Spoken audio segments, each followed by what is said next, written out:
6 best-selling young adult authors have teamed up to write a novel celebrating Black love. Blackout weaves together 6 stories of love and friendship set against a massive power outage in New York City. First on CBS This Morning, we invited the 6 writers to come together in conversation. They are Dhonielle Clayton, author of the Bells series; Tiffany D. Jackson, author of Monday's Not Coming; Nic Stone is author of Dear Martin; Angie Thomas is author of The Hate You Give; Ashley Woodfolk is author of the Fly Girls series; and Nicola Yoon is author of Instructions for Dancing. They gathered in Harlem to discuss collaborating during the pandemic and the importance of representing young people of color in joyful love stories. I'm so excited to be here with all of you beautiful ladies. Thank you. Let's start with Dhonielle. Why don't you tell the story of how you roped all of us into doing this book with you? It's so funny how we all came together. I have a wonderful niece. She is 15 years old, and she said to me, why don't the Black girls ever get big love stories? Why are they always the sidekick? And I thought, you're right, this is a problem. Then the pandemic started. And on TV, we kept seeing Black people being killed at the hands of police violence. And it was super, super depressing and upsetting. And I thought, we have to have some hope. And then I was like, okay, I'm just gonna rope all of the people that I love into writing a novel together. Rope. I mean, lovingly. I feel really proud about what we made. Mm-hmm. And I think that when people read it, they will see all of that love and all of that light, which is what we needed when we were going through this pandemic. Yeah. And usually writing is like very isolating. Yes. And this is the opposite. And but this was the best group project I've ever been a part of. Yes, absolutely. Honestly, it was like super organic. Like Dhonielle basically was like, you're gonna do this trope, you're gonna do this trope.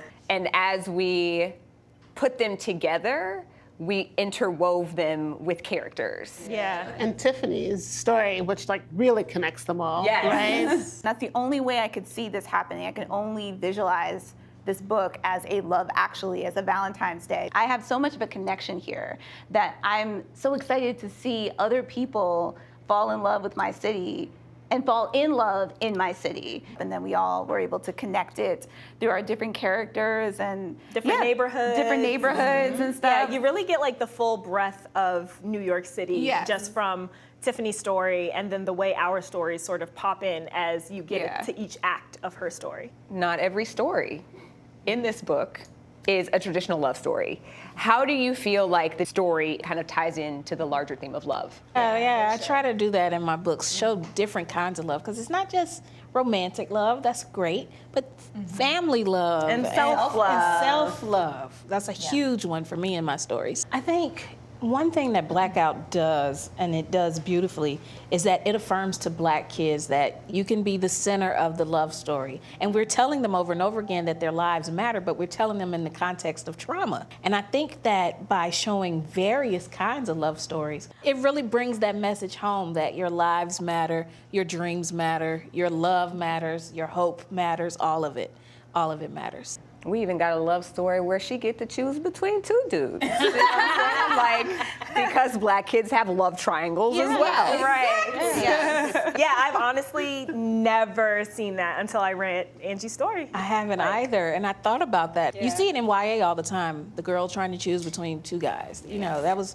Twilight, that was the Hunger Games. Listen. But we don't see it with the Black girls. Yeah. We don't. And you did that. You did that. Thank you. So there are not just 1, but 2 stories that have LGBTQ plus characters in it. Talk about the importance of the literary representation for members of the community, and especially since this is like Pride Month. It's detrimental to a person's identity to never see themselves reflected in a positive way. So for me, it's vital to tell as many types of stories, of love stories, as possible. I feel the same way. I'll be honest, I think that if I had read a book that had a queer Black girl in it when I was 15, I would have recognized the signs. The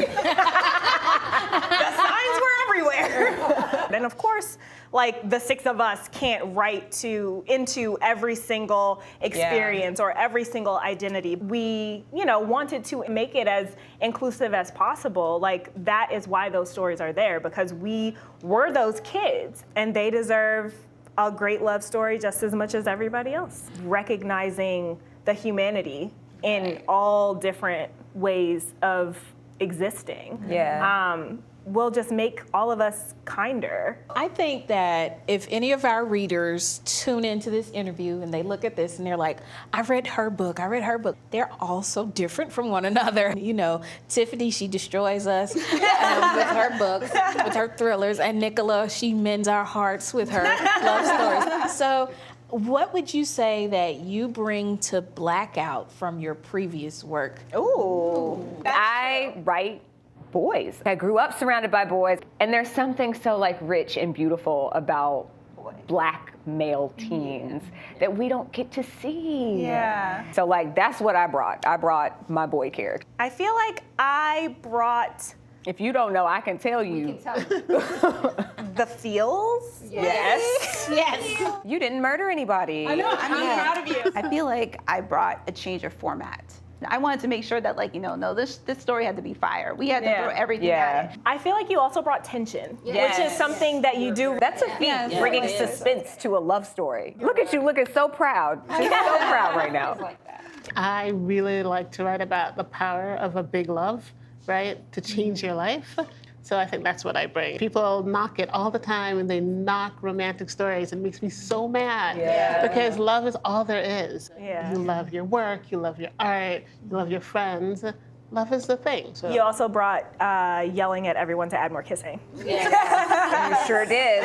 I think we're like the Captain Planet of YA, right? All of our forces combined has now created this wonderful experience that as we move through the city and move through the stories and meet the characters, it comes alive. Wow, I love that conversation. Yeah, it was like we were sitting there listening in, and I think even as they talk about the power of showing these types of characters, there's so much power in just seeing a piece like that and being able to feel the nuances of how they sort of came to be and how this book came to be. Well, I love the energy of all the different perspectives coming together and the respect they showed for each other, which was great to see too. I really felt like they forgot the cameras were there. Yeah, I did too. It was wonderful. We love when that happens. Yeah, we sure do. That's when the magic happens. Blackout is on sale now, and you can watch an extended version of the author's discussion on our website. That's cbsthismorning.com.